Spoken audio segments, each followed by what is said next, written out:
It was almost midnight when I reached the gate. The house looked half awake, one window glowing faintly, curtains unmoving. The air carried the scent of rain and detergent. That cold cleanliness she always demanded after nightfall. I tapped on the glass the way I used to, 2 short knocks and a pause. But instead of the latch clicking open, I saw her shadow hesitate and then pull the curtain tighter. The sound that followed wasn't silence, it was the soft turn of a lock. For a moment I thought she hadn't recognized me, but then the porch light flicked on, flooding me in pale yellow. Her silhouette stood behind the glass, still and deliberate. "It's late," she said through the pane, her voice muffled. "And I don't open windows for people who forget the hour." I didn't answer. My reflection floated beside hers, both of us distorted by the rain streaking down the glass. I could see my father's coat draped over the chair inside. The one he hadn't worn since leaving for the clinic. "He used to wait for me," I said, though I wasn't sure she could hear. Her lips moved, but the window swallowed the words. When the light went off again, I was left staring at my own shape. The lock between us like a scar the house refused to heal. I slept in the car that night, the windshield fogging with every breath. Around 3 a.m. I saw the curtain shift. She was still awake, watching. Not out of fear, but duty. Or guilt. The difference had blurred long ago. By morning, the window was open again, the rain gone. And a black-edged napkin lay folded on the sill. No note, no apology, just that quiet symbol she always left instead of words. The napkin was damp, almost trembling in the wind. I didn't take it. Some messages lose meaning once touched.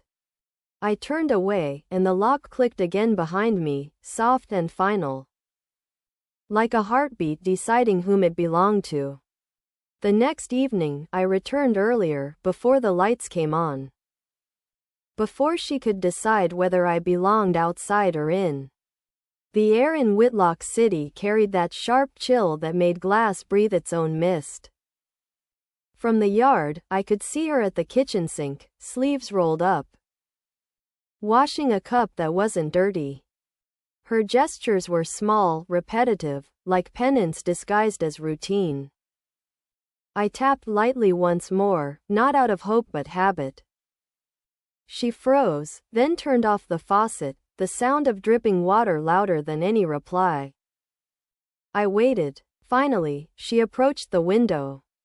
Her expression unreadable behind the reflection of the fading sky. She lifted the latch halfway, then stopped. "You never come home," she said. "Not really." Her voice was steady but low, as if it might crack under its own truth. I wanted to tell her I had nowhere else to go, that the house itself still called me by name. But she'd already drawn the curtain again.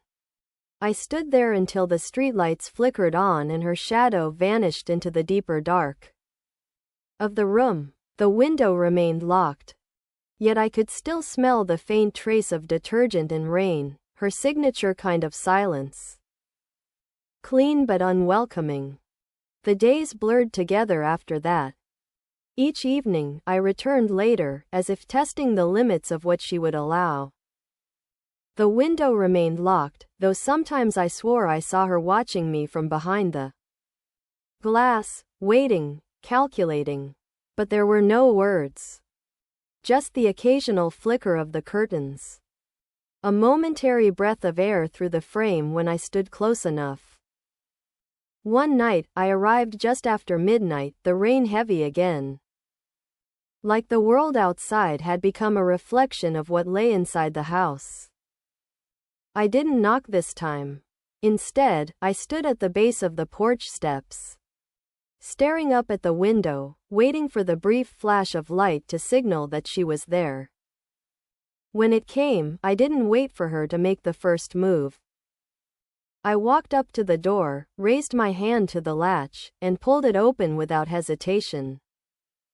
The click of the lock was louder than I expected, like a verdict. But when the door swung inward, I didn't see her in the hallway as I had before.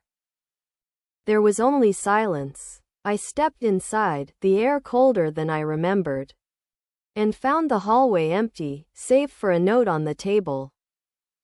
It was simple, written in her usual careful script: "If you're here to stay, the window will always be locked." I crumpled the note without reading further. The words tasted like the remnants of a fight already lost. A declaration she didn't need to speak aloud. I stood there for a moment, unsure of what to do next. Her absence in the house felt heavier than any confrontation. Like the space between us was meant to be filled with things that never needed to be said. When I finally made my way to the staircase, I noticed that the curtains by the window were drawn back, the cold night air pressing in. And in the dim light of the hallway, I saw a single key resting on the windowsill. I reached for it, but the silence in the house wrapped around me like a suffocating blanket. I didn't unlock the window. I didn't need to. The key had already been handed over in the quiet way she chose to leave. A gesture too small to notice until it was too late. The key stayed in my hand for days. I carried it with me, feeling its weight shift between my fingers, wondering if it would ever feel like something more than a reminder of what we couldn't undo. The house had become colder, but not in the way it used to be when she was absent. This was a new coldness, one that crept through the walls, too familiar, too patient. She had stopped waiting for me to come home at the hour she preferred.